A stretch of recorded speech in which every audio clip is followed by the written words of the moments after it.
అదేవిధంగా ఏర్పడి చెర్రీ వందనాలు. ముఖ్యంగా ఈరోజు మనం చూసుకున్నట్టయితే ఈ రాష్ట్రంలో నా పేరు సలాం బాబు, వైఎస్ఆర్ కాంగ్రెస్ పార్టీ విద్యార్థి విభాగం అధ్యక్షుడిని. ఈరోజు రాష్ట్రంలో విద్యార్థులు తక్కువ ఉన్నారన్న కుంటి సాకుతో జీవో నెంబర్ 29 ఇచ్చి దాదాపుగా కొన్ని వేల సంఖ్యలో ప్రభుత్వ పాఠశాలలు మూసేయడం జరుగుతూ ఉంది. ఎప్పుడైతే ఈ ప్రభుత్వ పాఠశాలలు మూసివేస్తారో ఖచ్చితంగా ఈ రాష్ట్రంలో గ్రామీణ విద్య గణనీయంగా తగ్గిపోతుంది. కొన్ని వందల మంది విద్యార్థులు ఈరోజు డ్రాప్ అవుట్ అయ్యే అవకాశం ఉంది. పేదల నుంచి విద్యను దూరం చేసే ప్రయత్నం జరుగుతూ ఉంది. ఇది కేవలం కార్పొరేట్ విద్యా సంస్థలు ఊతమిచ్చే కార్యక్రమమే ఇది. అదే మాదిరి మనం చూసినట్టయితే ఈ రాష్ట్రంలో ఒక మంత్రి కార్పొరేట్ కళాశాలలు ఉన్నాయి. దానికి ముఖ్యమంత్రి సహకారం అందిస్తూ ఈ రాష్ట్రంలో ఉన్న ప్రభుత్వ పాఠశాలలన్నీ మూసేస్తూ ఉన్నారు. మేము అన్ని విద్యార్థి సంఘాల తరఫున ఒకటే మేము అడుగుతా ఉన్నాము, మీరు కనీసం ప్రభుత్వ పాఠశాలల్లో మౌలిక వసతులు కల్పించండి. దాని తర్వాత విద్యార్థుల సంఖ్య ఎందుకు పెరుగుతో మేము చూస్తామని చెప్పేసి మేము అడుగుతా ఉన్నాము. ఖచ్చితంగా మేము ఒకటే డిమాండ్ చేస్తున్నాము, వెంటనే ఏదైతే ఈ ప్రభుత్వ పాఠశాలల్లో మౌలిక వసతులు పెంచాలి, ఉపాధ్యాయ నియామకాలు చేపట్టాలి, ఈ జీవో నెంబర్ 29 వెంటనే రద్దు చేయాలి, కార్పొరేట్ విద్యా సంస్థల్లో ఫీజు దోపిడీని కళ్ళం వేయాలి. ఎంతోమంది తల్లిదండ్రులు మొరపెట్టుకుంటున్నా కూడా లక్షల రూపాయల ఫీజులు కార్పొరేట్ విద్యా సంస్థలు దోపిడీ చేస్తున్నాయి. ఈ కార్పొరేట్ విద్యా సంస్థల్లో ఆ ఫీజులను కట్టడి చేయాలి. వెంటనే ప్రతి జిల్లాలో డిస్ట్రిక్ట్ ఫీ రెగ్యులేటరీ కమిటీ ఏర్పాటు చేయాలి. ఫీజు నియంత్రణ చట్టాన్ని అమలు చేయాలని చెప్పేసి వైఎస్ఆర్ కాంగ్రెస్ పార్టీ విద్యార్థి విభాగం మేము డిమాండ్ చేస్తున్నాము. లేదంటే రాబోయే రోజుల్లో ప్రభుత్వం ఖచ్చితంగా దీని మూల్యం చెల్లించుకుంటుంది. అన్ని విద్యా సంఘాలతో కలిసి, అన్ని ఉపాధ్యాయ సంఘాలతో కలిసి రాష్ట్రంలో పెద్ద ఎత్తున మేము ఉద్యమాలు చేస్తాము. ఖచ్చితంగా ఈ జీవో నెంబర్ 29 రద్దు చేసేంత వరకు, ఈ ప్రభుత్వ పాఠశాలల్లో మూసివేత నిర్ణయాన్ని వెనక్కి తీసుకునేంత వరకు, ఈ కార్పొరేట్ విద్యా సంస్థల ఫీజు దోపిడీని అరికట్టేంత వరకు మా పోరాటం ఆగదు. అవసరమైతే చలో విజయవాడ కార్యక్రమం పెడతాము, సీఎం క్యాంపస్ ముట్టడి చేస్తాము, ఎక్కడికెక్కడ మంత్రులను అడ్డుకుంటాము, గంటా శ్రీనివాస్ అడ్డుకుంటాము, నారాయణ అడ్డుకుంటాము, కానీ మా ప్రాణాలను తగ్గిస్తాం. కానీ ఈ ప్రభుత్వ పాఠశాల మాత్రము మేము కాపాడుకుంటాము. ప్రభుత్వ పాఠశాలని ప్రభుత్వం తన భుజాల మీద వేసుకుని పసిపాపలా కాపాల్సిన ప్రభుత్వమే ఈరోజు ప్రభుత్వ పాఠశాలను సమాధి చేస్తుంది. ఎట్టి పరిస్థితుల్లో ఈ రాష్ట్రంలో ఉన్న ప్రతి పాఠశాలని మేము కాపాడుకుంటాము. మేము ప్రతి పాఠశాలకి మేము బాసటగా నిలుస్తాము. ఈరోజు రాష్ట్రంలో ఉన్న ప్రతి పాఠశాలని మూసివేయకుండా అన్ని విద్యార్థి సంఘాలతో కలిసి కార్యాచరణ మేము ప్రకటిస్తాము. రాబోయే రోజుల్లో మాత్రము ప్రభుత్వానికి గట్టిగా బుద్ధి చెప్తామని చెప్పి హెచ్చరిస్తున్నాము. జె విశ్వనాథ్, ఏఐఎస్ఎఫ్ రాష్ట్ర ప్రధాన కార్యదర్శి. ఈరోజు విజయవాడ నగరంలో అన్ని విద్యార్థి సంఘాల ఆధ్వర్యంలో రౌండ్ టేబుల్ సమావేశం పెట్టడం జరిగింది.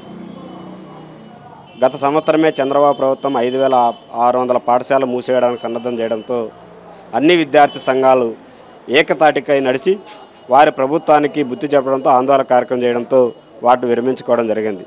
ఈసారి విద్యార్థి సంఘాలతో సమావేశం ఏర్పాటు చేయకుండా ఉపాధ్యాయ సంఘాలతో సమావేశం ఏర్పాటు చేసి అక్కడ ఉన్నటువంటి అధికారులతో సమావేశం ఏర్పాటు చేసి మీరు లోతుగా రైతులని, ప్రజలని, విద్యార్థి సంఘాలని అక్కడ విచారణ చేయకుండా, మీరు సర్వే చేయకుండా ఈరోజు 9,000 పాఠశాలలు మూసేయడానికి సన్నద్ధం చేస్తున్నారు. ఈ రాష్ట్రంలో రాయలసీమ ప్రాంతంలో, ఉత్తరాంధ్ర ప్రాంతంలో వర్షాలు లేక అనేక కరువు పరిస్థితులు ఈరోజు పట్టణాలకు, సిటీలకు వెళ్ళి కార్ఖానాలు పనులు చేస్తున్నారు. ఈరోజు వారి బిడ్డల్ని వారి తల్లిదండ్రుల దగ్గర, ముసలి వాళ్ళ దగ్గర వదిలేసి ఆ చిన్నపాటి పాఠశాలలో ఈరోజు చదువు చెప్పించుకుంటున్నారు. ఈరోజు అలాంటి పాఠశాల కూడా మూసివేస్తే పేద బడుగు బలహీన వర్గాలు, మధ్యతరగతి విద్యార్థులు ఈరోజు చదువులకు దూరమయ్యే పరిస్థితి ఏర్పడుతుంది. 2013లో కూడా పాఠశాల మూసివేస్తే ఒక నివేదిక ఇచ్చారు అన్ని స్వచ్ఛంద సంస్థల విద్యార్థి సంఘాలు. ఈరోజు గ్రామీణ ప్రాంతాల్లో 40% అమ్మాయిలు డ్రాప్అవుట్స్ అయ్యారు, నిరుద్యోగం ఏర్పడుతుంది. మళ్ళీ పాఠశాల మూసివేస్తే మళ్ళీ గ్రామీణ ప్రాంతాల్లో నిరుద్యోగం ఏర్పడుతుంది, చదువుకునే పరిస్థితి ఉండదు. కాబట్టి పాఠశాల మూసివేయకూడదని. కానీ చంద్రబాబు ప్రభుత్వం ఏమనే మాత్రం లెక్క చేయకుండా ఈరోజు పేద విద్యార్థులకు చదువు దూరం చేసి కార్పొరేట్ విద్యకు ఏజెంట్గా వ్యవహరించి వారికి లాభాలు ఉపయోగపడడానికి, వారి నుంచి ముడుపులు తీసుకోవడానికే ఈరోజు ప్రభుత్వ పాఠశాల మూసివేయడం జరిగింది. మీరు అధికారంలోకి వచ్చే ముందు ఎన్నికల్లో ఏం హామీ ఇచ్చారు? డైట్ బీఈడి విద్యార్థులకి ఖచ్చితంగా ఖాళీగా ఉన్న విద్యార్థులకు డిఎస్సి అవకాశం కల్పించి మీకు టీచర్ పోస్టులు భర్తీ చేస్తామన్నారు. ఇంతవరకు నువ్వు టీచర్ పోస్టులు భర్తీ చేయకుండా గతంలో 2008లో టీచర్ పోస్టుల భర్తీని మొన్న భర్తీ చేశావు. ఇప్పుడు 2017లో నువ్వు డిఎస్సి పోస్టులే ఇవ్వకుండా ఈరోజు పాఠశాల మూసివేస్తే 30,000 పైగా టీచర్లు ఖాళీగా ఏర్పడుతుంది. ఈ పాఠశాల మూసివేస్తే నువ్వు ఎప్పుడు డిఎస్సి పోస్టులు విడుదల చేయాలి? ఎప్పుడు బీఈడి డైట్ చదువుకున్న విద్యార్థులకు ఉద్యోగ అవకాశాలు వస్తాయి? నిరుద్యోగులుగా ఏర్పడే పరిస్థితి ఏర్పడుతుంది. ఈరోజు కార్పొరేట్ కళాశాలలో ఒక పక్క మొత్తం 2,000 మంది విద్యార్థులున్నా 10 మంది ఉపాధ్యాయులతో చెప్పిస్తారు. నువ్వు విద్యా నిబంధనలు పాటించకుండా 2,000 మంది విద్యార్థులుంటే అక్కడ మినిమం 45 మంది అధ్యాపకుల నుంచి 70 మంది అధ్యాపకులు ఉండాలి. అలాంటి ప్రయత్నం కార్పొరేట్ కళాశాలలో నువ్వు ఎన్క్వైరీ వేయలేదు. ఈరోజు ఖాళీగా ఉన్న డైట్ చదివిన వాళ్ళు, బీడ్ చదివిన వాళ్ళు వేలాది మంది ఖాళీగా ఉన్నారు. మీరు ఎలాంటి ప్రయత్నం చేయకుండా ఈరోజు కార్పొరేట్ కళాశాల లాభాల కోసం పనిచేస్తున్నారు. ప్రభుత్వ విద్యను నాశనం చేయడానికి మీరు పూనుకుంటున్నారు. ఖచ్చితంగా అన్ని విద్యార్థి సంఘాల ఆధ్వర్యంలో 13 జిల్లాల్లో నా విద్యార్థులు ప్రజలను చైతన్యవంతం చేస్తాం. మీ మంత్రులను ఎక్కడెక్కడ అడ్డుకుంటాం. మీకు ఇక్కడ ఈ రాష్ట్రంలో కూడా మీ పరిపాలన సాగనివ్వమని హెచ్చరిస్తున్నాం. నా పేరు అంజిరెడ్డి, వైఎస్ఆర్ కాంగ్రెస్ పార్టీ విద్యార్థి విభాగ నగరాధ్యక్షుడిని. రాష్ట్రంలో ప్రస్తుతం చంద్రబాబు ప్రభుత్వం అవలంబిస్తున్నటువంటి ప్రజా వ్యతిరేక విధానాలకి, అదేవిధంగా ఆయన విధానాల వల్ల నష్టపోతున్నటువంటి ఈ రాష్ట్ర విద్యా రంగాన్ని ఏ విధంగా నష్టపోతుందో ఈరోజు అన్ని విద్యార్థి సంఘాల తరఫున ప్రజలకు తెలియజేయాల్సిన ఆవశ్యకత ఎంతైనా ఉంది. విద్యార్థి లోకానికి తెలియజేయాల్సిన ఆవశ్యకత ఇంకా ఎంతగానో ఉంది. ప్రస్తుతం ఈ రాష్ట్ర ప్రభుత్వం ప్రైవేటు విద్యని దోహదపరుస్తూ, ప్రైవేటు సమాజాన్ని కానివ్వండి, ప్రైవేటు వ్యవస్థకి రెడ్ కార్పెట్ పరిచే పరిస్థితిలో ఈ పచ్చ చొక్కా ప్రభుత్వం ఉంది. మన చంద్రబాబు లెగిస్తే మేము అద్భుతంగా చేస్తున్నాం, ఎటువంటి కట్టుకున్న బట్టలతో మన రాష్ట్రానికి వచ్చాం, అద్భుతంగా చేస్తున్నామని చెప్పుకునేటువంటి ఈ రాష్ట్ర మంత్రివర్గం సిగ్గుండాలి.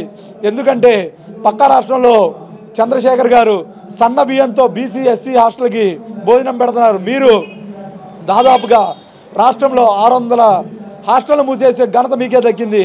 అదేవిధంగా రాష్ట్రంలో విద్యార్థులు లేరనే నెపంతో 9800 స్కూల్స్ని మూసివేసే ఘనత కూడా మీకే దక్కింది.